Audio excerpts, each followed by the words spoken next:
Il y a quelque chose que l'on n'ose pas toujours dire à voix haute, quelque chose que l'on porte en silence, comme une pierre froide posée au fond de la poitrine, là où autrefois il y avait de la chaleur.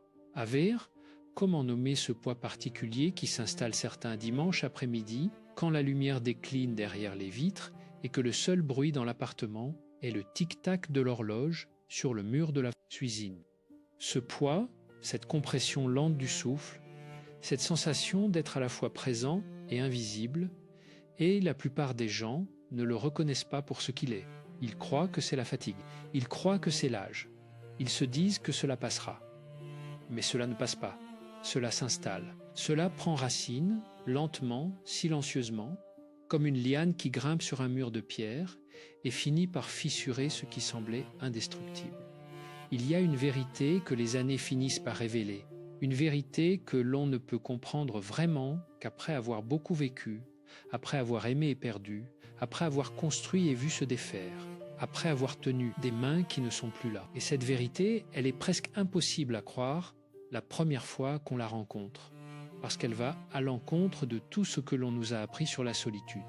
Ce n'est pas la solitude elle-même qui blesse.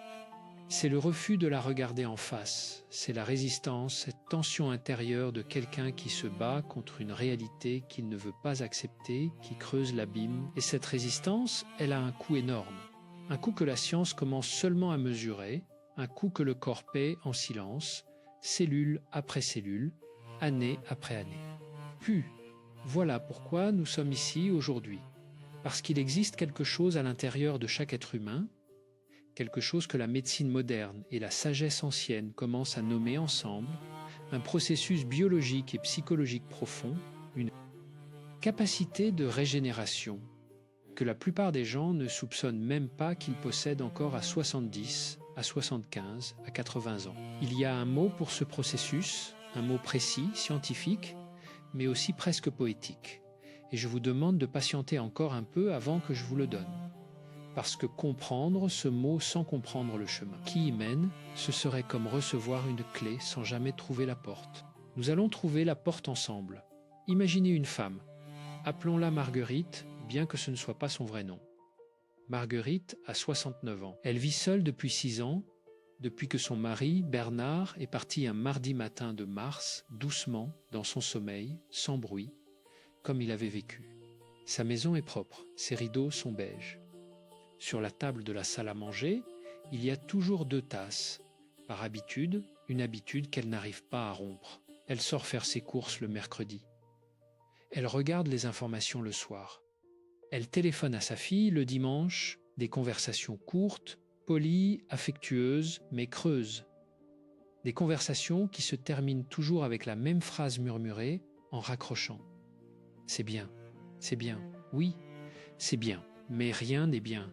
Et Marguerite le sait. Il y a dans son quotidien une texture particulière, pas le désespoir brutal des grandes tragédies, non, quelque chose de plus insidieux, une tristesse basse et sèche, une tristesse de fin d'après-midi qui ne ressemble pas à la peine aiguë du deuil, mais à quelque chose de plus diffus, comme une brume qui s'est déposée sur chaque objet de la maison et qui ne se lève plus. Buenot. Marguerite représente des millions de personnes. Des millions d'hommes et de femmes qui, après une certaine étape de la vie, se retrouvent dans cette configuration que la société n'a jamais vraiment su accueillir avec dignité, la vie en solitaire à un âge avancé. Et cette configuration, si elle n'est pas traversée avec conscience, avec outils, avec une forme de sagesse active, elle peut devenir quelque chose de très dangereux. Pas de manière spectaculaire. Non, de manière très douce, très progressive, presque imperceptible, jusqu'au jour où l'on réalise que l'on a perdu quelque chose d'essentiel, quelque chose que l'on ne sait même plus nommer. Si vous vous reconnaissez dans ce que nous venons de décrire, ou si vous connaissez quelqu'un qui traverse cela, alors je vous invite à rester avec nous dans cette conversation. Ce que nous allons explorer ensemble aujourd'hui n'est pas un discours sur la résignation. Ce n'est pas une invitation à la tristesse. C'est précisément l'inverse. C'est une invitation à une forme de réveil intérieur que beaucoup de personnes découvrent seulement après 60 ans et qui change absolument tout. Si cela vous touche, si vous sentez que quelqu'un autour de vous a besoin d'entendre ces mots, je vous encourage à partager cette réflexion, à l'offrir comme on offre un livre que l'on vient de terminer et qui nous a transformés. Et si vous souhaitez continuer à recevoir des conversations de cette nature, des conversations qui prennent soin de la vie intérieure, alors rejoignez cette communauté parce que nous avons encore beaucoup à traverser, ensemble. Revenons à Marguerite, parce que ce qui lui arrive n'est pas seulement une histoire triste, c'est une histoire que la psychiatrie et les neurosciences comprennent aujourd'hui avec une précision remarquable. Avère, quand un être humain vit dans un état de solitude non accepté, quand il résiste à sa réalité sans avoir les outils pour la transformer, son organisme entre dans un mode que les chercheurs appellent parfois un état de vigilance chronique. Le cerveau, cet organe extraordinaire et fragile, interprète l'isolement émotionnel comme une menace, exactement comme nos ancêtres préhistoriques percevaient la séparation du groupe comme un danger de mort. Et face à cette menace perçue, le corps sécrète en continu de petites doses de cortisol, cette hormone du stress qui, à dose modérée, nous protège, mais qui, en flux constant et prolongé, devient un poison lent. Dejam pensar un momento, parce que cela mérite d'être dit avec la précision que le sujet exige. Le cortisol chronique agit sur le cerveau de plusieurs façons. Il réduit progressivement le volume de l'hippocampe, cette région cérébrale cruciale pour la mémoire et l'apprentissage. Il altère les circuits de la récompense, rendant les petits plaisirs de la vie quotidienne de moins en moins satisfaisants. Il fragilise le système immunitaire, augmente l'inflammation systémique dans le corps et accélère ce que les biologistes appellent le vieillissement cellulaire. Non pas le vieillissement naturel, celui que l'on accepte avec grâce, mais un vieillissement accéléré, provoqué non pas par les années, mais par un état psychologique non résolu. Voilà ce que la solitude, non acceptée, fait à un corps humain. Ce n'est pas une métaphore, c'est de la biologie. Et il y a quelque chose d'encore plus troublant. Des études menées sur plusieurs décennies dans différents pays montrent que l'isolement social chronique représente pour la santé un risque comparable à celui de fumer 15 cigarettes par jour. 15 cigarettes par jour. Quand on entend cela pour la première fois, on a du mal à y croire. On a du mal à accepter que quelque chose d'aussi intangible que le sentiment d'être seul puisse avoir des conséquences aussi concrètes sur un corps vivant. Mais c'est précisément là que réside la leçon la plus importante de toute cette conversation. L'état intérieur dans lequel on vit n'est jamais séparé de la matière dont on est fait. Le psychologique et le biologique ne sont pas deux royaumes distincts. Ils sont une seule et même réalité qui parle deux langages différents. Espera, il faut s'arrêter ici un instant parce que ce que nous venons de dire pourrait être mal interprété. Ce n'est pas une condamnation, ce n'est pas une punition destinée aux personnes qui souffrent de la solitude. Non, c'est une information.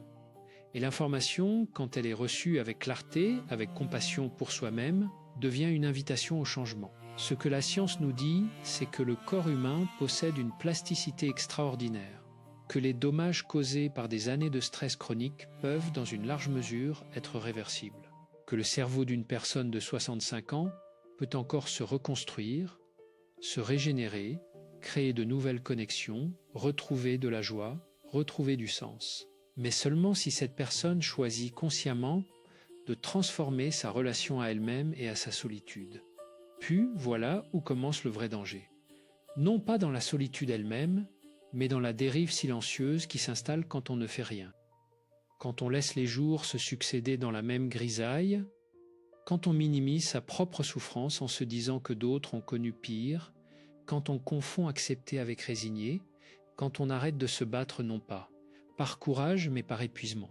Marguerite, dans son appartement au rideau beige, n'a pas décidé de souffrir. Elle a simplement cessé de décider quoi que ce soit.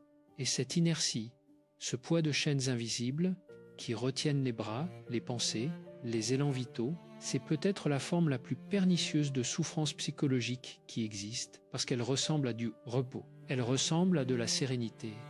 Mais elle est, en réalité, une forme de paralysie lente. Et si l'on ne change pas quelque chose, Si l'on ne reçoit pas les outils pour distinguer le vrai calme du faux silence, quelque chose de beaucoup plus grave se met en place. La recherche en psychologie clinique nous montre que les personnes âgées qui vivent dans un isolement émotionnel chronique développent ce que l'on pourrait appeler une prison mentale de rumination. Les pensées tournent en boucle, comme du linge, dans un tambour qui ne s'arrête jamais. Les regrets prennent une place de plus en plus grande. Les questions sans réponse. Pourquoi suis-je seul? Qu'est-ce que j'ai mal fait? Est-ce que quelqu'un pense à moi en ce moment? Ces questions deviennent des chaînes mentales, des sangles qui compriment la poitrine et rendent chaque respiration un peu plus laborieuse. Et avec le temps, cette rumination chronique modifie la structure même des croyances que l'on a sur soi-même. On commence à croire que l'on est fondamentalement moins désirable, moins intéressant, moins précieux. On commence à croire que la solitude est une punition méritée plutôt qu'une circonstance de vie. Avers, il faut dire quelque chose d'important, ici, quelque chose que l'on n'entend pas souvent dans les conversations ordinaires sur le vieillissement. Les personnes qui arrivent à cet état de croyance négative, profondément ancrées sur leurs propres valeurs, ces personnes ne le montrent généralement pas. Elles sourient lors des visites de famille. Elles disent que ça va, que tout va bien, que la santé est bonne pour l'âge. Mais à l'intérieur, il y a une pression constante, une pression comme celle d'une main invisible posée sur le sternum qui pousse vers le bas, toujours vers le bas. Et cette pression, quand elle dure assez longtemps, commence à affecter la cognition. La mémoire commence à fléchir, non pas à cause de l'âge uniquement, mais à cause de cette charge émotionnelle non résolue qui absorbe des ressources cérébrales immenses. La curiosité s'émousse, l'envie d'apprendre, de découvrir, de s'émerveiller, ces étincelles fondamentales de la vie humaine s'éteignent une à une, très doucement, presque sans que l'on s'en aperçoive. Et voilà ce que l'on ne dit jamais assez clairement. Ce n'est pas l'âge qui fait cela. Ce n'est pas le corps qui abdique. C'est l'absence de nourriture psychologique, l'absence de pratiques qui maintiennent vivants les circuits de la joie, du sens, de la connexion à soi-même. Et cette absence peut durer des années entières de vie potentiellement riches, potentiellement belles, potentiellement transformatrices, réduites à des journées grises qui se ressemblent toutes. C'est cela, le vrai coût de la solitude non travaillée. Ce n'est pas un événement dramatique, c'est une érosion. Et l'érosion, on ne la voit pas jusqu'au jour où l'on regarde la falaise et l'on réalise qu'il n'en reste presque plus rien. Déjà me pensar un momento, parce que nous allons maintenant aller vers quelque chose de fondamentalement différent. Parce que tout ce que nous venons de décrire, ce cortisol chronique, cette rumination, cette érosion du sens, tout cela n'est pas une fatalité. Tout cela est modifiable. Et la modification ne commence pas par un événement extérieur. Elle ne commence pas par l'arrivée d'une nouvelle personne dans la vie, par un déménagement, par un changement de circonstances. Elle commence par quelque chose de beaucoup plus intime, de beaucoup plus accessible, de beaucoup plus révolutionnaire. Elle commence par la façon dont on se rapporte à sa propre présence, à sa propre existence, à la texture vivante de l'instant présent. Il y a des recherches fascinantes qui montrent que certaines pratiques psychologiques spécifiques, pratiquées régulièrement, activent ce que les biologistes moléculaires ont identifié comme un processus de protection cellulaire profonde, un processus qui ralentit certains marqueurs du vieillissement biologique, un processus lié directement à la longueur et à l'intégrité de structures que l'on trouve aux extrémités de nos chromosomes. Je vous ai dit qu'il y avait un mot pour tout cela, un mot précis, un mot qui réunit la biologie et la psychologie d'une manière presque poétique. Nous y arriverons. Nous sommes presque là. Mais d'abord, comprenons ensemble comment activer ce processus. Parce que la technique sans la compréhension reste fragile, comme une graine plantée dans une terre que l'on n'a pas préparée. Posez-vous cette question. Posez-la vraiment, pas comme une question rhétorique, mais comme une question vivante. Quand avez-vous pour la dernière fois été pleinement présent à votre propre vie, pas distrait par le passé, pas anxieux par rapport à l'avenir, mais vraiment là, dans la texture de ce qui est, la chaleur d'un bol de thé entre les paumes, la lumière particulière de 10 heures du matin sur les feuilles d'un arbre, le son de la pluie sur le zinc d'un toit. Ces moments de présence totale, ces moments que l'on appelait autrefois simplement la vie, et ils sont devenus rares dans notre monde moderne et leur rareté a un prix biologique. Bueno, voici ce que la science des dernières décennies nous a appris avec une clarté croissante. L'état de présence consciente, cette capacité à habiter l'instant présent sans jugement, sans résistance, avec une curiosité douce et ouverte, cet état modifie mesurable l'activité du système nerveux autonome. Il réduit la sécrétion de cortisol. Il active le système nerveux parasympathique, celui qui est associé au repos, à la régénération, à la guérison. Il augmente la production de certains neurotransmetteurs liés au bien-être. Et, fait remarquable, il influence positivement l'expression de certains gènes impliqués dans la réponse inflammatoire et dans les processus de réparation cellulaire. En d'autres termes, la manière dont on choisit d'habiter son esprit change littéralement la manière dont le corps vieillit. Littéralement, pas métaphoriquement. Je me souviens d'une conversation, une vraie conversation, dans un cabinet de consultation avec une femme que j'appellerai Hélène. Elle avait 72 ans, des mains fines aux articulations légèrement gonflées par les années et une façon de tenir ses épaules légèrement remontées, comme si elle portait en permanence un poids invisible sur la nuque. Elle était venue me voir non pas parce qu'elle souffrait, ou du moins c'est ce qu'elle disait, mais parce que sa fille l'avait suppliée de consulter. En 30 minutes de conversation, Hélène a dit une phrase qui m'est restée.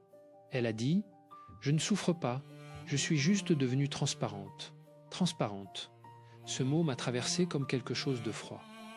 Parce que c'était une description précise, d'une précision clinique, presque, de ce que ressent une personne âgée solitaire qui a cessé de se percevoir elle-même comme une présence vivante dans le monde. Non pas la douleur de la perte, non pas le chagrin aigu.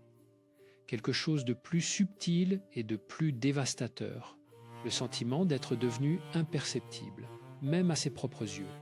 Avers, cette transparence dont parlait Hélène n'est pas une exagération poétique. C'est une description phénoménologique précise d'un état psychologique que les chercheurs en psychologie du vieillissement reconnaissent très bien. C'est ce que certains théoriciens appellent l'effacement du soi, un processus par lequel une personne, graduellement privée de rôles sociaux significatifs, de relations nourrissantes, d'occasions de se vivre, comme un acteur de sa propre existence, commence à perdre la cohérence de son identité. Elle ne sait plus vraiment qui elle est en dehors de ses routines. Elle ne sait plus ce qui lui fait vraiment plaisir. Elle ne sait plus comment désirer quelque chose pour elle-même sans le filtre des besoins des autres. Et voilà où réside le paradoxe magnifique et douloureux de cette période de la vie. C'est précisément au moment où l'espace pour soi devient enfin disponible, quand les enfants sont élevés, quand les obligations professionnelles sont derrière soi, quand la vie offre cette liberté que l'on a parfois rêvée pendant des décennies, c'est précisément à ce moment-là que beaucoup de personnes ne savent plus quoi faire de cette liberté, parce qu'elles n'ont jamais appris à être avec elles-mêmes, vraiment avec elles-mêmes, sans rôle, sans mission, sans quelqu'un à servir, à nourrir, à porter. Puis, la première pratique, la première porte vers cette transformation, est aussi la plus simple en apparence et la plus difficile en réalité. Elle s'appelle la présence bienveillante à soi-même. Et elle commence par un geste qui dure 3 minutes. Juste 3 minutes. Le matin, avant de se lever, avant même d'ouvrir les yeux complètement, on pose les 2 mains à plat sur la poitrine, sur le sternum de coton du pyjama, et on sent le battement. On sent le souffle. On ne juge pas ce que l'on ressent. On ne se demande pas si c'est normal de se sentir comme cela. On observe simplement, avec la même curiosité tranquille que l'on pourrait avoir en regardant les nuages traverser un ciel d'automne. Et on dit intérieurement, sans chercher à y croire complètement, on dit « je suis là, je suis vivant, ce corps est là, ce moment est là, et c'est suffisant ». Ce geste peut sembler infime, il peut sembler presque ridicule dans sa simplicité. Mais déjà me pensar un momento sur ce qui se passe neurologiquement pendant ces 3 minutes. L'acte de poser les mains sur la poitrine active des circuits liés à l'autocompassion dans le cortex préfrontal médian. Le fait de sentir le battement cardiaque ancre l'attention dans le présent sensoriel coupant temporairement le flux de rumination. L'acte de dire, même intérieurement, « je suis là », envoie un signal au système nerveux qui contredit le message d'alarme de l'isolement. Il dit « quelqu'un est là avec toi ». Et ce quelqu'un, c'est toi. Pour un cerveau habitué à attendre la présence des autres pour se sentir en sécurité, cette pratique est une révolution douce mais profonde. Mais la présence à soi ne s'arrête pas au matin. Elle se cultive tout au long de la journée, dans les gestes les plus ordinaires. Et c'est là que la transformation devient visible, palpable, presque surprenante. Quand Marguerite, notre Marguerite au rideau beige et aux 2 tasses posées sur la table, quand elle commence à préparer son café du matin non pas mécaniquement, non pas pendant qu'elle pense à autre chose, à ses regrets, à ses peurs, mais en sentant vraiment la chaleur de la casserole en acier inoxydable sous ses doigts, en entendant le bruit particulier du café qui tombe dans la tasse en céramique blanche en inspirant. Lentement, l'arôme brun et chaud qui monte quand elle fait cela consciemment. Quelque chose change. Pas dramatiquement, pas en une fois, mais quelque chose change. Un circuit s'allume dans son cerveau. Un circuit qui dit « ceci est bon »,« ceci est réel »,« ceci est à moi ». Et ce circuit, quand il est stimulé régulièrement, commence à reconstruire quelque chose de fondamental. Il commence à reconstruire la capacité de jouir de la vie telle qu'elle est, non pas telle qu'elle devrait être. Et cette capacité, les neuroscientifiques ont un nom pour elle, la résilience hédonique. La capacité de trouver de la saveur dans la vie ordinaire, même et surtout quand les grandes fêtes sont terminées, quand les grandes passions sont apaisées, quand ce qui reste, c'est la vie dans sa texture quotidienne, dans sa banalité magnifique. Est-ce que vous vous souvenez de la dernière fois où vous avez marché sans but précis, juste pour le plaisir de marcher, pas pour aller quelque part, pas pour faire de l'exercice, juste pour sentir le sol sous les semelles, pour voir les couleurs du quartier, pour laisser le regard se poser sur ce qui attire l'attention. Une façade de briques anciennes, un chat assis sur un muret en pierre grise, une vitrine de fleuriste avec des gerberas orange et rose. Cette marche sans destination. Et elle n'est pas du tout ce que l'on pourrait appeler une perte de temps. C'est l'une des formes les plus puissantes de méditation en mouvement qui existent.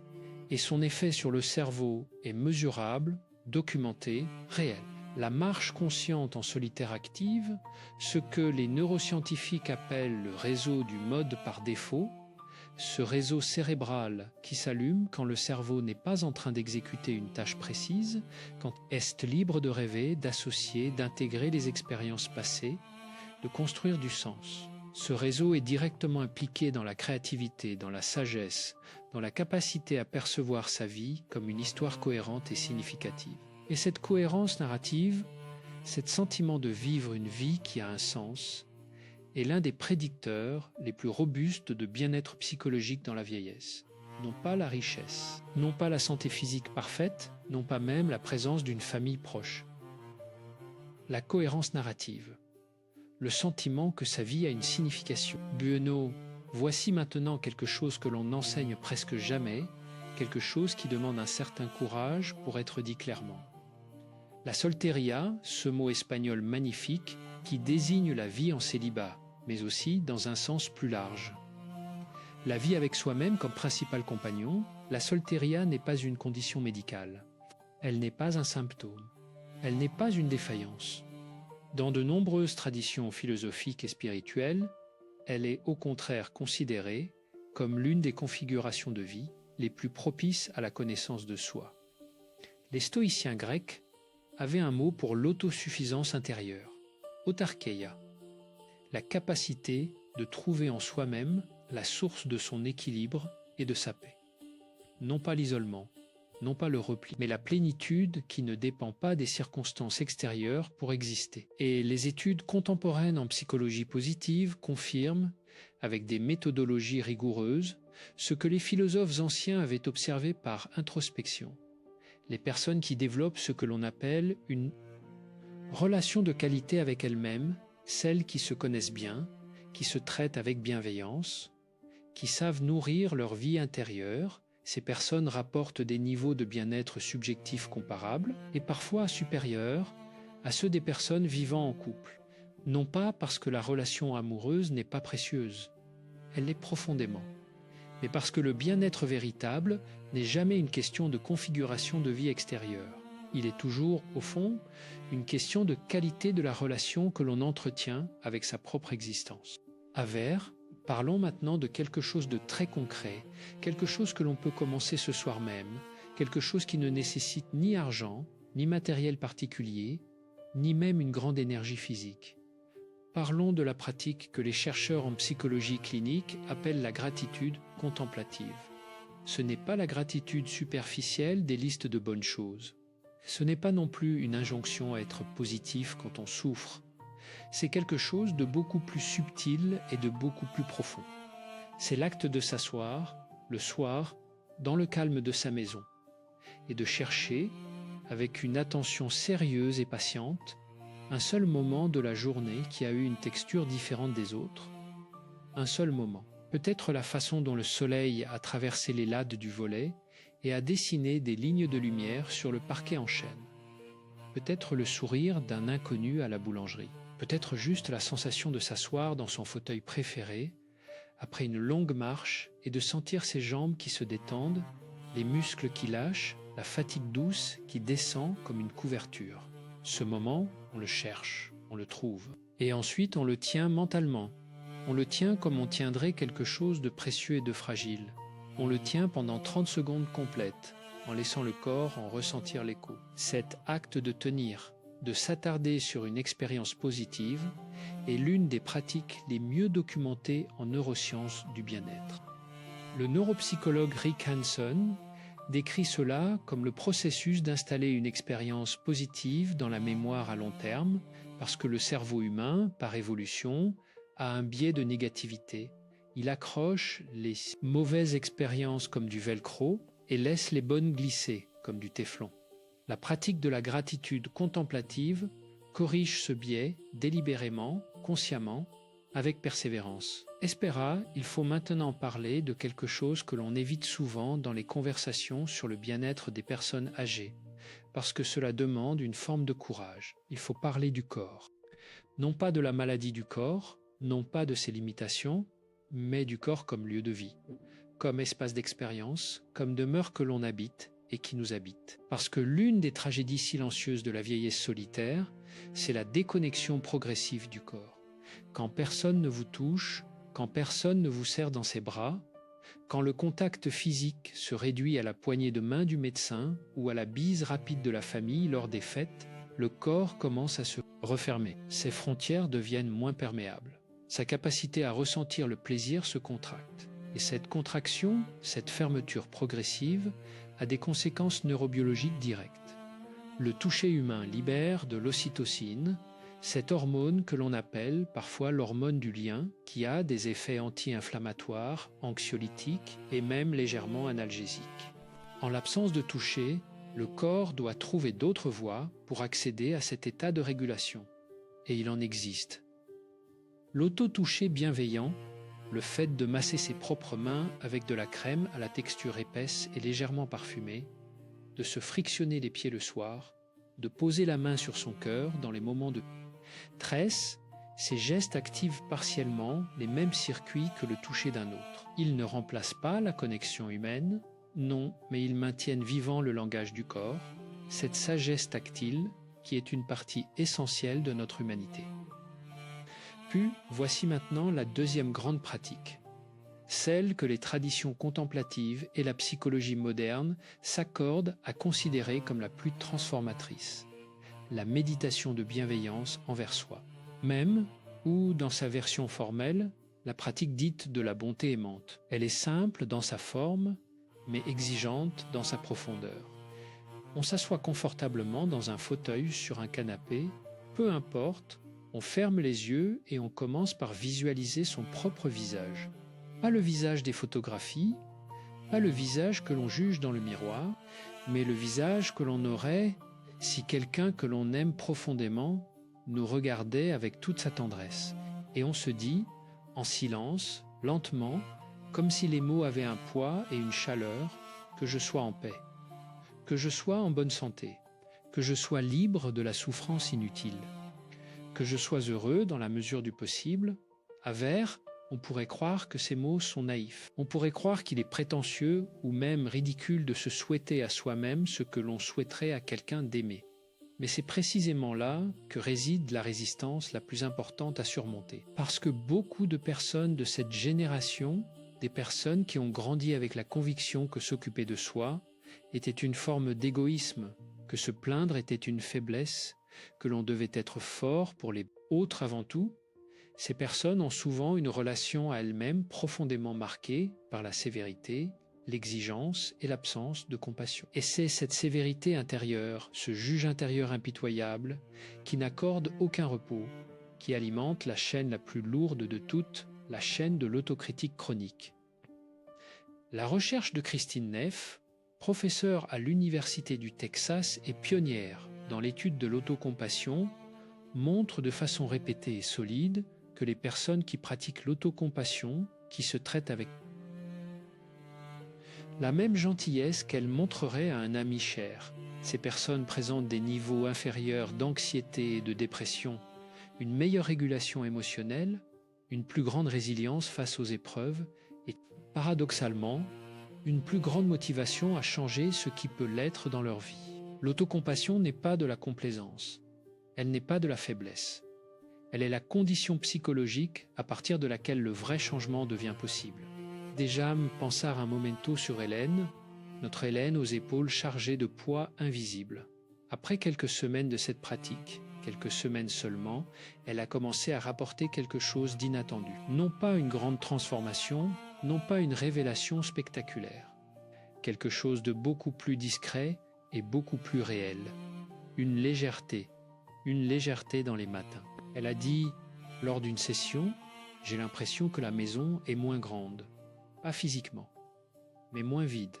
C'est comme si j'avais commencé à y habiter vraiment, au lieu de juste y vivre. » Cette distinction, habiter plutôt que vivre, elle est d'une justesse clinique remarquable. Elle décrit exactement le passage d'une existence subie à une existence choisie, même dans les mêmes circonstances, même dans le même appartement, même avec la même configuration de vie. Bueno, voici maintenant quelque chose que nous n'avons pas encore abordé et qui est fondamental, la dimension sociale de la solteria choisie. Parce que vivre avec soi-même, comme compagnon principal, ne signifie pas vivre sans les autres. Cela signifie choisir les autres de manière plus consciente, plus qualitative, plus alignée avec ce que l'on est vraiment. Et cette nuance est essentielle. L'une des erreurs les plus courantes que font les personnes qui souffrent de solitude est de croire que la solution est quantitative. Plus de contacts, plus d'appels, plus de visites. Mais la recherche en psychologie sociale est claire sur ce point. Ce n'est pas le nombre de relations sociales qui prédit le bien-être, c'est leur qualité perçue. Une seule conversation profonde et authentique par semaine nourrit plus le cerveau et le corps qu'une dizaine de conversations superficielles. Alors, comment créer ces conversations profondes quand on vit seul, quand le réseau social s'est réduit avec les années, quand certains amis sont partis, quand la mobilité est parfois limitée? La réponse tient en un seul mot que l'on redécouvre à tout âge, l'intérêt sincère. Quand on pose à quelqu'un une question non pas pour remplir le silence, mais parce que l'on est vraiment curieux de sa réponse. Quand on partage quelque chose de soi, non pas pour impressionner, mais parce que l'on fait confiance à l'autre avec un fragment de sa vérité. Et quelque chose se passe dans la relation qui est de l'ordre de la connexion authentique. Et cette connexion, même brève, même lors d'une conversation de 20 minutes dans un parc ou au marché du samedi matin, cette connexion libère de l'ocytocine, active les circuits de la récompense sociale et laisse un résidu de bien-être mesurable pendant plusieurs heures. Il y a aussi quelque chose que la psychologie du vieillissement appelle la contribution significative. Ce sentiment de donner quelque chose de soi qui a de la valeur pour les autres. Ce sentiment est l'un des piliers les plus solides du bien-être à tout âge, mais particulièrement dans la vieillesse, où les rôles formels de contribution ont souvent disparu. Et contribuer peut prendre des formes extrêmement modestes. Aider un voisin, transmettre un savoir-faire, raconter une histoire, écrire une lettre, prendre soin d'une plante que l'on offre ensuite. Ces gestes, si petits semblent-ils, activent dans le cerveau le circuit de la générosité, qui est l'un des circuits du plaisir les plus profonds et les plus durables que nous possédons. Avers, voici une question que je veux poser maintenant. Une question qui mérite d'être portée pendant plusieurs jours, pas répondue immédiatement mais habitée avec patience. Qu'est-ce qui vous rendait vivant à 30 ans, à 40 ans, que vous avez mis de côté depuis, non pas parce que vous ne pouviez plus le faire, mais parce que les circonstances de la vie vous en ont éloigné? Une passion, un art, une façon d'être dans le monde. La musique, l'écriture, la danse, le jardinage, la lecture profonde, la contemplation de la nature, la cuisine créative, le dessin, la conversation philosophique. Qu'est-ce qui vous habitait et que vous avez laissé se couvrir de poussière dans un coin de vous-même? Parce que l'une des ressources les plus puissantes que possède une personne de 65, de 70, de 75 ans, c'est précisément ce trésor-là. Des décennies d'expérience, de savoir, de goût, d'intérêts qui n'ont pas été pleinement explorés, qui attendent encore, patients et disponibles, que l'on ait le temps et l'espace de s'y consacrer. Et ce temps, cette disponibilité, c'est exactement ce que la Solteria offre, pas comme une consolation, pas comme un substitut à ce qui manque, mais comme une invitation réelle, concrète, à une forme d'épanouissement que l'agitation de la vie sociale et professionnelle n'avait jamais permis. Puis, la troisième pratique que je veux partager avec vous est peut-être la plus ancienne et la plus universellement reconnue à travers les cultures, la connexion à la nature. Non pas la nature comme décor, non pas la nature comme cadre d'une promenade santé, mais la nature comme espace de dissolution bienveillante du moi. Quand on s'assoit sur un banc dans un jardin public, quand on regarde un vrai arbre, un platane ou un chêne aux écorces profondément ridées, et qu'on le regarde sans chercher à penser à quoi que ce soit, quand on le laisse simplement exister devant soi pendant quelques minutes, quelque chose se produit dans le cerveau que les chercheurs japonais ont étudié sous le terme de Shinrin-yoku, le bain de forêt. L'activité du cortex préfrontal, siège de la rumination et de l'autocritique, diminue mesurable. L'activité de l'amygdale, siège de la peur et du stress, se réduit. Et ce qui reste, ce qui émerge dans cet espace dégagé, c'est quelque chose que l'on ne peut pas vraiment nommer, mais que l'on reconnaît immédiatement. Une forme de paix qui ne doit rien aux circonstances. Cette paix elle n'est pas la paix de quelqu'un qui a résolu tous ses problèmes. C'est la paix de quelqu'un qui a temporairement lâché la conviction que les problèmes devaient être résolus pour que la vie mérite d'être vécue. Et c'est une différence capitale. Parce que vivre dans l'attente que les conditions s'améliorent avant de s'autoriser à être heureux, c'est une forme de prison dont la porte n'est jamais fermée à clé de l'extérieur, mais que l'on garde fermée l'intérieur, de peur de se tromper, de peur de vouloir quelque chose que l'on n'obtiendra pas. Bueno, il est temps maintenant de nommer ce dont nous avons parlé depuis le début. Ce processus biologique, cette capacité de régénération cellulaire, ce marqueur que la science mesure aux extrémités de nos chromosomes. Ces structures s'appellent les télomères. Les télomères sont des séquences répétitives d'ADN qui protègent les chromosomes. Un peu comme les embouts plastiques au bout des lacets de chaussures protègent les fibres du tissu. Chaque fois qu'une cellule se divise, les télomères raccourcissent légèrement. Quand ils deviennent trop courts, la cellule ne peut plus se diviser et entre dans un état de sénescence, ce que les biologistes appellent le vieillissement cellulaire. La longueur des télomères est donc considérée comme l'un des marqueurs biologiques du vieillissement les plus significatifs que nous connaissions. Avers, et voici où tout se réunit d'une façon qui devrait nous couper le souffle. La recherche pionnière d'Elizabeth Blackburn, prix Nobel de médecine, et de sa collaboratrice Elissa Epel a montré de façon rigoureuse que les états psychologiques chroniques ont une influence directe sur les télomères. Le stress chronique, la rumination, l'anxiété persistante, le sentiment d'isolement non résolu, ces états accélèrent le raccourcissement des télomères. Ils accélèrent le vieillissement biologique de manière mesurable. Et, fait remarquable, les pratiques qui réduisent ces états psychologiques, la méditation de pleine conscience, la pratique de la compassion, l'engagement dans des activités porteuses de sens, les connexions sociales. Authentiques, ces pratiques ralentissent le raccourcissement des télomères. Dans certaines études, elles semblent même l'inverser partiellement grâce à une enzyme appelée la télomérase qui répare et allonge les télomères. En d'autres termes, la paix intérieure que l'on cultive, la bienveillance envers soi-même que l'on pratique, la présence consciente que l'on choisit d'exercer dans le quotidien, le sens que l'on trouve dans sa vie. Solitaire, tout cela se traduit biologiquement dans les cellules, dans les chromosomes, dans la matière vivante du corps. Ce n'est pas de la magie. Ce n'est pas de la pensée positive naïve. C'est de la biologie moléculaire au service d'une vérité que les sages ont toujours connue. La façon dont on habite son âme façonne la façon dont vieillit son corps. Voilà le code anti-âge dont nous parlions.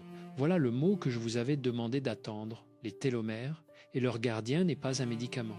Ce n'est pas un régime alimentaire particulier. Ce n'est pas un programme d'exercice physique, même si ces choses ont leur importance. Le gardien principal des télomères, le facteur psychologique qui a l'impact le plus documenté sur leur longueur, c'est la qualité de la relation que l'on entretient avec sa propre vie, avec ses propres pensées, avec sa propre solitude. Dejam pensar un momento, parce que je veux vous laisser avec quelques pratiques très concrètes, des pratiques que vous pouvez commencer aujourd'hui, maintenant, dans les heures qui suivent cette conversation. La première, nous en avons parlé, 3 minutes le matin, les mains sur la poitrine, le battement du cœur, la respiration, les mots « je suis là ». La deuxième, une marche consciente de 20 minutes, sans téléphone, sans objectif, juste les yeux ouverts sur le monde et les sens disponibles. La troisième, le soir, avant de dormir, un seul moment de la journée que l'on tient dans sa mémoire, pendant 30 secondes, un moment de texture agréable, de petite lumière, de saveur ordinaire. La quatrième, une fois par semaine, une conversation profonde, même courte, avec quelqu'un à qui l'on pose une vraie question et dont on écoute vraiment la réponse. La cinquième, retrouver une activité que l'on a aimée et lui donner 1 heure par semaine, juste 1 heure, sans exigence de résultat, juste pour le plaisir de faire. Ces 5 pratiques ne résolvent pas tout. Elles ne remplacent pas ce qui manque. Elles ne comblent pas le vide de certaines nuits d'hiver. Mais elles font quelque chose d'essentiel. Elles maintiennent vivants les circuits du sens, de la joie et de la connexion. Elles disent au cerveau et au corps que la vie continue d'avoir de la saveur. Elles ralentissent la dérive. Elles transforment progressivement la solteria d'une condition subie en une façon d'être choisie. Et dans cette transformation, dans ce passage de la résignation à l'habitance consciente, quelque chose de biologique se modifie réellement. Les télomères, ces minuscules gardiens de notre capital de vie, reçoivent un message différent. Un message qui dit « Il y a encore de la vie ici, il y a encore de la chaleur, il y a encore quelqu'un qui choisit d'être pleinement présent. » Puis, Marguerite, notre Marguerite au rideau, beige et aux 2 tasses sur la table. Elle a un jour déplacé l'une de ses tasses, pas parce que quelqu'un lui a dit de le faire, mais parce qu'un matin, après quelques semaines de présence consciente à son quotidien, elle a senti que cette tasse vide n'était pas un hommage à Bernard. C'était un refus de vivre, et elle n'était pas prête à refuser de vivre.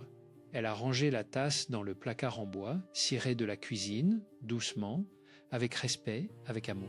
Et elle a préparé son café avec les 2 mains, lentement, en sentant vraiment la chaleur de la vapeur sur ses joues.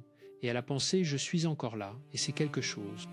Bueno, il y a une dernière chose que je veux vous dire, une chose qui me tient à cœur profondément. Quelque chose que l'on oublie trop souvent dans les conversations sur le vieillissement et la solitude. L'âge avancé n'est pas une saison de déclin. Ce n'est pas un couloir qui mène vers le moins. C'est une saison particulière, avec sa propre lumière, ses propres couleurs, ses propres possibilités que les saisons précédentes ne permettaient pas. C'est la saison de la profondeur. C'est la saison où l'on peut enfin regarder sa propre vie avec les yeux de quelqu'un qui a la perspective suffisante pour en voir la beauté d'ensemble, comme on ne peut voir la forme d'une montagne qu'en s'en éloignant suffisamment. Et dans cette saison, la solteria, vécue consciemment, n'est pas une blessure. Elle est un espace vaste, calme, lumineux, disponible pour tout ce que l'on n'a pas encore découvert de soi-même, pour toutes les pensées que l'on n'a pas encore pensées, pour toute la paix que l'on n'a pas encore habitée, pour tout l'amour que l'on n'a pas encore appris à se donner. Et cet amour envers soi-même, qui n'est ni narcissisme ni égoïsme, mais simplement la reconnaissance que l'on est un être vivant qui mérite d'être traité avec douceur, cet amour est peut-être le cadeau le plus précieux que cette période de la vie peut offrir, si on choisit de l'ouvrir. À Vert, vous avez traversé toute cette conversation avec moi. Vous avez tenu jusqu'ici, et cela dit quelque chose de vous, cela dit que vous cherchez quelque chose, que vous n'êtes pas prêt à vous résigner, que quelque chose en vous sait encore que la vie peut être différente, plus riche, plus douce, plus habitée. Et cette partie de vous qui sait, c'est la partie la plus précieuse. C'est la partie qu'il s'agit de nourrir, de protéger, de laisser parler un peu plus fort chaque jour. Si cette conversation vous a touché, si elle a éveillé quelque chose, je vous invite à partager ce que vous ressentez dans les commentaires. Pas pour performer le bien-être, mais parce que dire à voix haute ce que l'on a ressenti à l'intérieur, c'est déjà une forme de présence à soi-même. C'est déjà une façon de dire « je suis là et ce que je ressens mérite d'exister ». Et si vous souhaitez continuer à recevoir ces conversations, ces explorations de la vie intérieure, avec toute la rigueur et toute la chaleur qu'elles méritent, rejoignez cette communauté.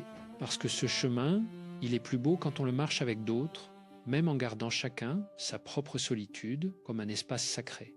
La vie ne vous a pas mis à l'écart, elle vous a offert de l'espace. Ce que vous en faites, c'est votre décision la plus libre, la plus belle et peut-être la plus importante de toutes celles qui vous restent encore à prendre.